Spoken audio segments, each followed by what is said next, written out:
Hello everyone, ఇలాంటి videos ముందుగా కావాలి అనుకుంటే వెంటనే మా ఛానల్ని సబ్స్క్రైబ్ చేసుకోండి.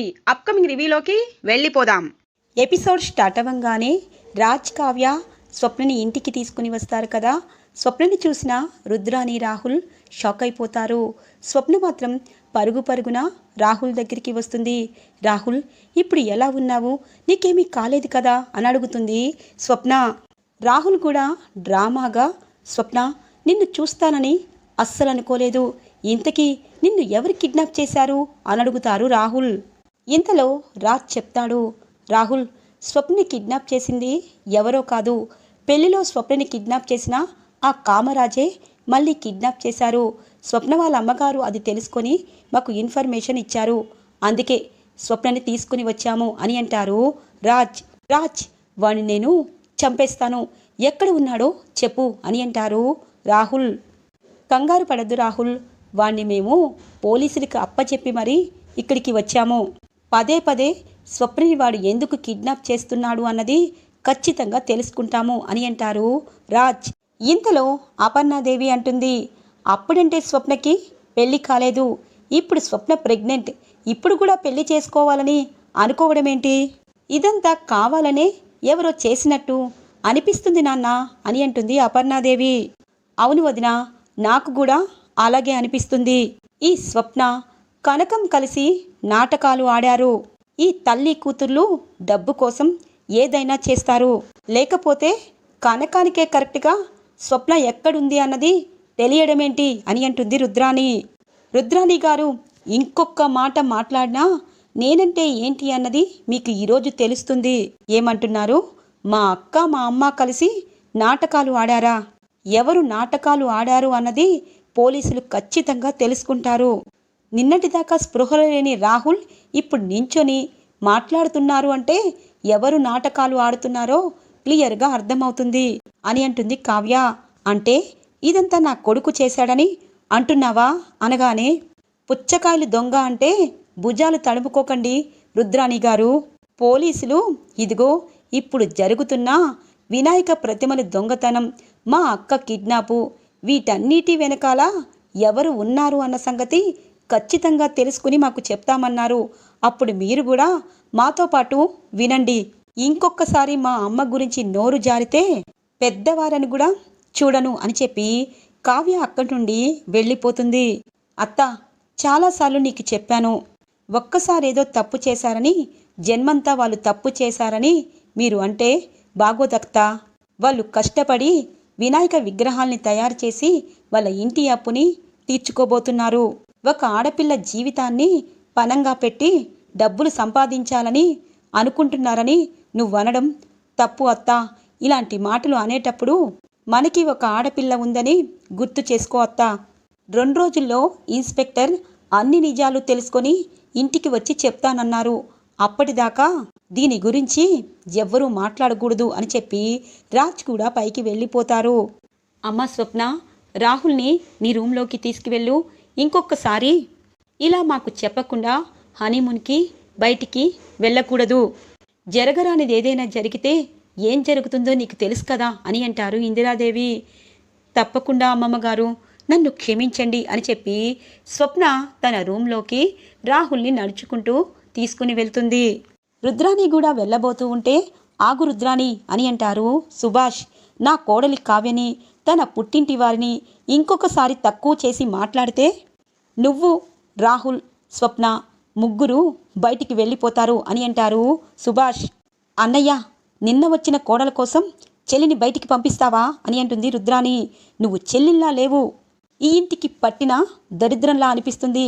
ఎందుకంటే పదే పదే చిన్న విషయాలకి పెద్ద గొడవ చేస్తావు. జరిగిన విషయం తెలుసుకోకుండా ఎదుటి వాళ్ళపై నింద వేస్తున్నావు.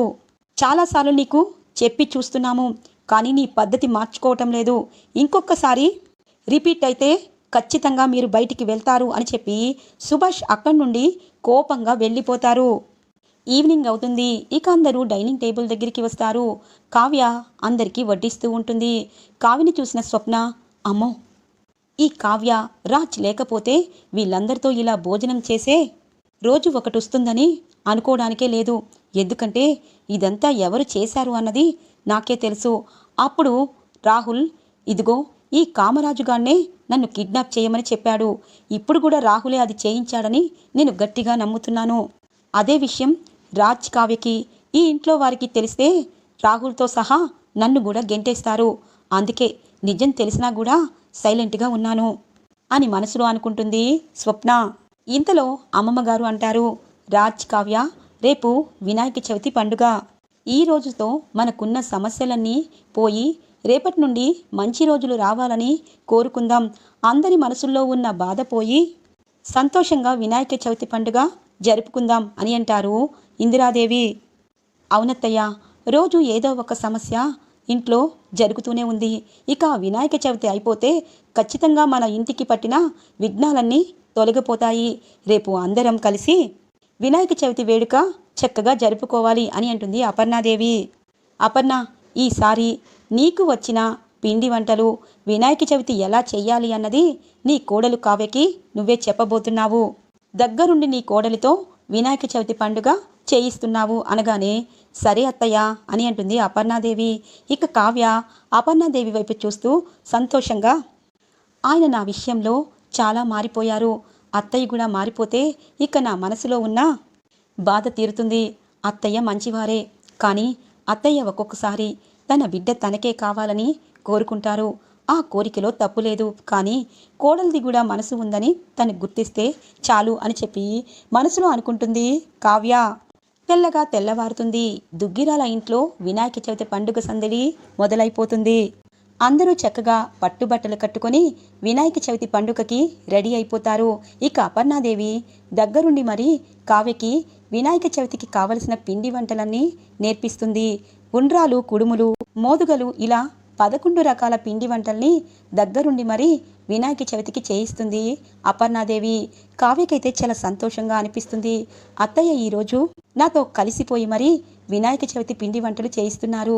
వచ్చే వినాయక చవితి కల్లా అత్తయ్య నేను మనస్ఫూర్తిగా ఈ పిండి వంటలను చేసి ప్రశాంతంగా ఉండాలని ఆ భగవంతుణ్ణి కోరుకుంటున్నాం అని చెప్పి మనసులో అనుకుంటుంది.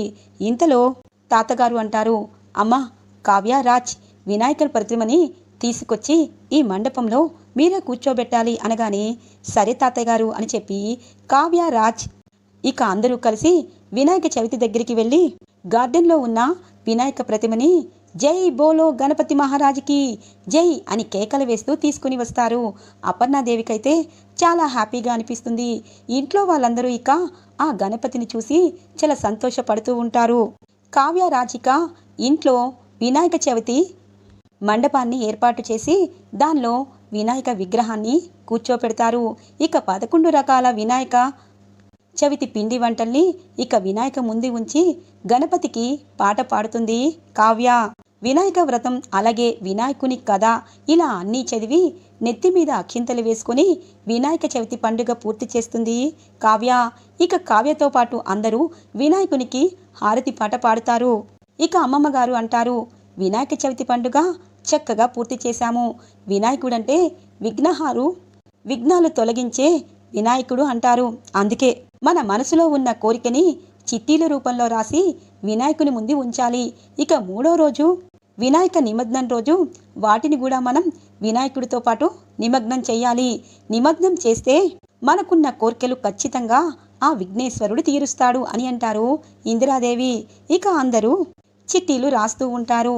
ఇక ఇందిరాదేవి, సీతారామయ్య గారు ఫ్యామిలీ అంతా మేము ఉన్నా లేకపోయినా ఇలాగే కలిసికట్టుగా ఉండాలని కోరుకుంటూ ఇక ఫస్ట్గా చిట్టి రాస్తారు. ఇక అపర్ణాదేవి అలాగే సుభాష్, రాజ్, కావ్య జీవితాలు ఎలా మలుపు తిరుగుతాయి, అసలు రాజ్ మనసులో ఏముంది, నా కొడుకు సుఖంగా ఉండాలి అని రాస్తుంది అపర్ణాదేవి. ఇక సుభాష్ మాత్రం తన కోడలు కొడుక్కి మంచి బిడ్డ పుట్టాలని కోరుకుని రాస్తారు. ఇక ధాన్యలక్ష్మి అలాగే ప్రకాష్ కళ్యాణ్కి తనకు నచ్చే అమ్మాయికిచ్చి పెళ్లి చేయమని చిట్టీలో రాస్తారు.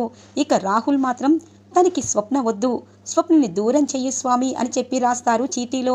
ఇటువైపు స్వప్న మాత్రం రాహుల్ ఖచ్చితంగా తన మనసు మార్చుకొని నన్ను భార్యగా ప్రతి జన్మలోనూ తనే నా భర్తగా కావాలని కోరుకుంటుంది స్వప్న. ఇక ఫైనల్గా రాజ్ కావ్యకి వస్తుంది. రాజ్ మాత్రం తాతగారి ఆరోగ్యం కోసం నేను కళావతిని ప్రేమిస్తున్నట్టు ఇష్టపడుతున్నట్టు నటిస్తున్నాను, కానీ అది కాదు కదా, ఎలాగైనా నన్ను అర్థం చేసుకొని నాది ప్రేమ కాదని, నేను తాతయ్య కోసమే ఇలా చేస్తున్నానని కళావతి తెలుసుకోవాలి. కళావతి బాధపడకుండా ఈ ఇంటి నుండి మనస్ఫూర్తిగా వెళ్ళిపోవాలి అని చెప్పి లెటర్లో రాస్తారు రాజ్. ఇక కావ్య మాత్రం రాజ్ తనకి చేసిన సహాయాలని గుర్తు చేసుకుంటుంది. ఆయన కోపం వేలంతా ఉంటే ఆయన ప్రేమ ఆకాశమంతా ఉంటుంది. కోపంగా ఉన్నవారు మంచివారు కాదంటే పొరపాటు. ఖచ్చితంగా ఆయన మనసులో ఏ కోరిక ఉందో అది నువ్వు తీర్చు స్వామి అని చెప్పి ఇక చిట్టీలో రాస్తుంది కావ్య. అలా ఎవరికి వారు చిట్టీలు రాసి వినాయకుని విగ్రహం ముందు ఉంచుతారు. ఇక అందరూ కలిసి పండుగ వేళ చక్కగా కలిసి భోజనం చేస్తారు. వినాయక చవితి పండుగ చక్కగా పూర్తి చేస్తారు. ఇక నైట్ అవుతుంది. రాజ్ తాతగారి దగ్గరికి వస్తారు. తాతయ్య, నన్ను రమ్మన్నారు. ఎందుకు అని అంటారు. చూడు మనవడా, ఈ మధ్య నీలో మార్పుని చూశాను. కావ్య అంటే నీకు ప్రేమ పుడుతుంది. కావ్యని ప్రేమిస్తున్నావు. ఇప్పుడు నేను నీకు నిజం అడుగుతాను. నిజంగా కావ్యని నువ్వు మనస్ఫూర్తిగా ప్రేమిస్తున్నావా, లేకపోతే నేను త్వరలో చచ్చిపోతానని కావాలని నువ్వు ప్రేమిస్తున్నావా అన్నది నాకు తెలియాలి. నా మీద ఒట్టేసి చెప్పు అని అంటారు ఇక సీతారామయ్య గారు. తాతయ్య, ముందు కూర్చోండి. ఎవరైనా విన్నారు అంటే నాలాగే వాళ్ళు కూడా బాధపడతారు. ఎందుకు తాతయ్య, ఎందుకు ఈ ఫ్యామిలీ అంటే మీకు అంత ప్రేమ? మీకు ఏమీ కాకూడదని ప్రతిరోజు నేను దేవుణ్ణి వేడుకుంటున్నాను. అలాంటి మీరు నా కోసం, కళావతి కోసం ఎందుకు ఆలోచిస్తున్నారు? మీరనుకున్నట్టు నేను నిజంగా కళావతిని ప్రేమగానే చూసుకుంటున్నాను అని అంటారు. చూడు రాజ్, అది నిజమే అని నాకు తెలుసు. కానీ ఎందుకో నా కోసం ఇలా చేస్తున్నావని అప్పుడప్పుడు అనిపిస్తుంది అని అంటారు సీతారామయ్య గారు. తాతయ్య, మీరేమీ దిగులు పడద్దు. నేను మీ మనవణ్ణి తాతయ్య. ఎవరిని బాధ పెట్టాలని అస్సలనుకోను. కళావతి ఎప్పటికీ సంతోషంగానే ఉంటుంది. అది మీకు నేను మాట ఇస్తున్నాను అని అంటారు రాజ్. కరెక్ట్గా అప్పుడు రుద్రాని అక్కడి నుండి అదంతా విని వెళ్ళిపోతుంది. అంటే నాన్నగారు 3 నెలల్లో చనిపోతారా? అంటే ఆ రోజు వరలక్ష్మి వ్రతం పండుగ రోజు అన్నయ్య రాజ్ కలిసి హాస్పిటల్కి తీసుకువెళ్లారు.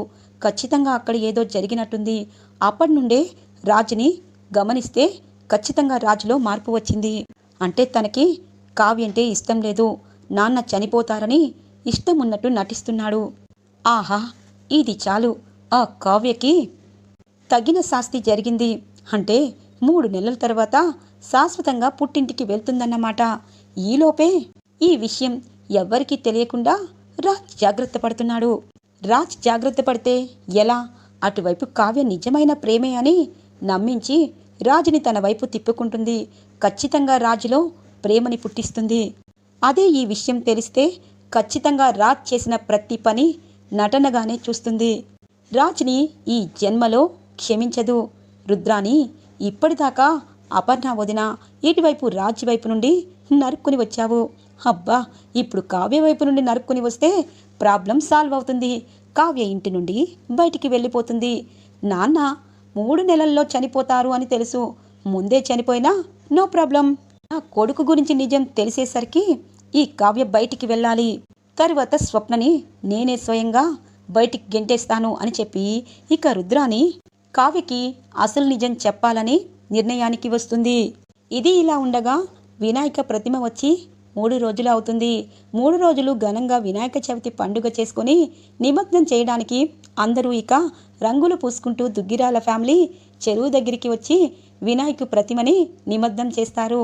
ఇక అందరూ చాలా హ్యాపీగా ఫీల్ అయ్యి ఒకరికి ఒకరు రంగులు పూసుకొని దుగ్గిరాల ఫ్యామిలీ అంతా సందడి సందడిగా ఇక ఇంటికి బయలుదేరుతారు. రుద్రాని మాత్రం, కావ్య, రాజుకి రంగులు పూసావు, రాజుతో ఆడుకుంటున్నావు, పాడుకుంటున్నావు. ఇంకొంచెం సేపట్లో అసలు బండారం బయటపడుతుంది. ఇకపై నీ ముఖంలో సంతోషం చూడలేను అని చెప్పి అనుకుంటుంది రుద్రాని. చెరువు దగ్గర నిమగ్నం పూర్తి చేసుకుని ఇక అందరూ బయలుదేరబోతూ ఉండగా రాజిక, మమ్మీ మమ్మీ, వినాయక నిమగ్నం అయ్యాక 3 మునకలు మునగాలి కదా, నేను మునిగేసి వస్తాను అనగానే రాజ్, జాగ్రత్త అని అంటుంది అపర్ణాదేవి. మమ్మీ, నాకేమీ పర్వాలేదు అని చెప్పి ఇక రాజ్ చెరువులోకి దిగి 3 మునకలు వేస్తారు. 3వ మునక్కి రాజ్ కనిపించకుండా పోవడంతో ఒక్కసారిగా అందరూ టెన్షన్ పడుతూ ఉంటారు. ఇదేంటి, రాజ్ 3వ మునక అయి చాలాసేపు అయింది, పైకి రావటం లేదు అని చెప్పి అందరూ టెన్షన్ పడుతూ ఉంటారు. ఇక కావ్య, ఏమండి ఏమండి ఏమైందండి అని అడుగుతుంది. ఉలుకు పలుకు ఉండకపోయేసరికి కావ్య కూడా చెరువులోకి దూకేస్తుంది. ఇక అందరూ ఒక్కసారిగా షాక్ అవుతారు. ఏమండి ఎక్కడున్నారు అని చెప్పి కావ్య ఈదుతూ ఇక వెతుకుతూ ఉంటుంది. రాజ్ ఎక్కడా కనిపించడు. దుగ్గిరాల ఫ్యామిలీ అంతా టెన్షన్ పడుతూ ఉంటారు. రాజ్ ఇక దూరంగా కొట్టుకుని వెళ్ళడం గమనిస్తుంది కావ్య. ఇక తనకి ఈత రావడంతో ఇక రాజ్ దగ్గరికి వెళ్తుంది. రాజుని ఎవరో ఇక జుట్టు పట్టుకొని కిందికి లాగుతూ ఉండడం గమనిస్తుంది కావ్య. ఇక ఇక్కడ ఏదో జరుగుతుంది, ఎవరో రాజుని చంపాలనుకుంటున్నారు అని చెప్పి ఇక అక్కడికి వెళ్తుంది. అయినా రాజుని మాత్రం పాపం విడిపించడానికి శతవిధాలా ప్రయత్నం చేస్తుంది. రాజుకి ఇక నీళ్ళల్లో మత్తు కలిపి రాజ్ స్పృహ లేకుండా ఇక చెరువులోనే చేసేసరికి రాజ్ ఈదలేకపోతూ ఉంటారు. ఇక కావ్యకు అర్థమవుతుంది. ఇక ఆ చెరువులోనే తన దగ్గరున్న స్ప్రే తీసుకొని వాడి కళ్ళల్లోనే కొడుతుంది. వాడు అక్కడి నుండి ఇక దూరంగా మత్తుగా వెళ్ళిపోతూ ఉంటారు. ఇక రాజ్ కాలన్ని పట్టుకుని గట్టిగా తన వైపు లాక్కొని తనతో పాటు కష్టంగా ఈత కొడుతూ ఒడ్డుకు చేరుస్తుంది కావ్య. ఇక అందరూ రాజ్ కావ్య దగ్గరికి వస్తారు. ఇక అందరూ చుట్టుముడతారు. నాన్న రాజ్ అని చెప్పి అపర్ణ అందరూ బాధపడుతూ ఉంటారు. అత్తయ్య, ఆయన్ని ఎవరో మత్తు ఇంజెక్షన్ వేశారు. ఇక తను మూడో మునక్కి స్పృహ కోల్పోయారు అని చెప్పి ఇక తన పొట్టని ఇలా ఆనుస్తూ ఉంటే నోట్లో ఉన్న నీళ్ళన్నీ బయటికి వస్తూ ఉంటాయి. ఇక రాజ్కి మెలకు వస్తుంది. ఇక జరిగిన విషయం తెలుసుకుని, అంటే కావాలనే ఆ వినాయక విగ్రహాన్ని దొంగిలించిన ఆ రౌడీలే ఇలా చేశారా అని ఆలోచిస్తూ ఉంటారు. అందుకే చెప్పాను నాన్న, రౌడీలు ఇలా కక్ష కడతారని అని అంటుంది అపర్ణాదేవి. అపర్ణ, ఈరోజు రాజు మన ముందు ఇలా ఉన్నాడు అంటే కావ్య రక్షించడమే. అమ్మ కావ్య, మరోసారి నీ భర్తను నువ్వు రక్షించుకున్నావు. ఆ వినాయకుడు మన నిగ్రహాల్ని అన్నీ చూసి రాజుని ఏం జరగకుండా కాపాడాడు అని చెప్పి ఇందిరాదేవి అంటుంది. ఇక అందరూ ఇంటికి వెళ్ళిపోతారు. ఏంటి రాహుల్, నువ్వేనా మళ్ళీ ఎదవ ప్లాన్ వేశావు అని అంటుంది రుద్రాని. అవును మమ్మీ, ఈసారిని రాజుని లేపేయాలనుకున్నాను అనగానే నోరు ముయిరా, ఏ ప్లాన్ వేసినా నాకు చెప్పమని చెప్పాను కదా. ఇప్పుడు ఆ ఇన్స్పెక్టర్ ఇదిగో ఆ మైకేల్ గారికి తన్ని నిజం కక్కిస్తే మన అందరికీ ఇంట్లో చోటే ఉండదు. ఇకపై ఇలాంటి చచ్చు ప్లాన్లు వేసి మునిగేకుండా నోరు మూసుకొని ఆ స్వప్నతో ఇక నువ్వు సంసారం చేసి ప్రశాంతంగా ఉండు అనగానే, మమ్మీ స్వప్న అంటే నాకు ఇష్టం లేదు అనగానే, నోరు ముయ్, ఇష్టం లేకపోతే ప్రెగ్నెంట్ ఎలా వస్తుంది? కానీ నా చేతిలో ఒక ఆయుధం ఉంది. ఆ ఆయుధం ఉంది కాబట్టి నేను నిన్ను ఏమీ అనకుండా ఉంటున్నాను. ఇలాంటి చచ్చు ప్లాన్లు వేసి దొరికిపోకు, వెళ్ళు అని అంటుంది రుద్రాని. ఇక రుద్రాని అనుకుంటుంది, ఇప్పుడు ఈ అమ్మాయికి నిజం చెప్తాను. అప్పుడు రాజుపై ఎలా ప్రేమ ఉంటుందో తెలుస్తుంది. తన ప్రాణాల్ని తెగించి రాజుని చెరువులో కాపాడుతుందా? ఇక రేపటి నుండి ఇక తన నిజస్వరూపం ఈ కావ్య తెలుసుకుంటుంది అని అనుకుంటుంది రుద్రాని. ఇది ఇలా ఉండగా ఇక కావ్య వేడివేడి పాలని రాజుకిస్తుంది. పాలు తాగండి, జరిగిన విషయాలన్నీ పక్కన పెట్టి ప్రశాంతంగా నిద్రపోండి అనగానే, కళావతి, ఇప్పటిదాకా నేనొక నిజాన్ని దాచాను. రేపు నేను ఆ నిజాన్ని నీకు చెప్పాలనుకుంటున్నాను అని అంటారు రాజ్. ఏంటా నిజం? మీరు నా దగ్గర దాయడమేంటి అని అంటుంది. చూడు కళావతి, మనిషి అన్నాక ఎప్పుడు ఒకేలా ఉండడని అంటారు, కానీ మనసుని మాత్రం మార్చుకోలేరు అంటారు. కానీ అవన్నీ నాలో జరిగాయి. అందుకే నీకొక నిజం చెప్పాలి అనుకుంటున్నాను. రోజు రోజుకి కొంతమంది మీద ఆశలు పెరుగుతూ ఉంటాయి, కానీ అవి పెరగకుండా వాళ్ళు నిజాలు తెలుసుకోవాలని కోరుకుంటున్నాను. ప్రశాంతంగా ఉండు, రేపు నీకు నేను నిజం చెప్తాను అని అంటారు రాజ్. మీరు ఏం చెప్పినా నా కోసమే అని నాకు తెలుసు, ఈ ఇంటి వాళ్ళ కోసమే అని తెలుసు. అందుకే ప్రశాంతంగా నిద్రపోండి, రేపు మాట్లాడుకుందాం అని అంటుంది కావ్య. ఈరోజు ఎపిసోడ్ ఇలా ఇంట్రెస్టింగ్గా ఎండ్ అవుతుంది ఫ్రెండ్స్. రాబోయే ఎపిసోడ్స్ కోసం మా ఛానల్ని సబ్స్క్రైబ్ చేసుకోండి. Thanks for watching friends.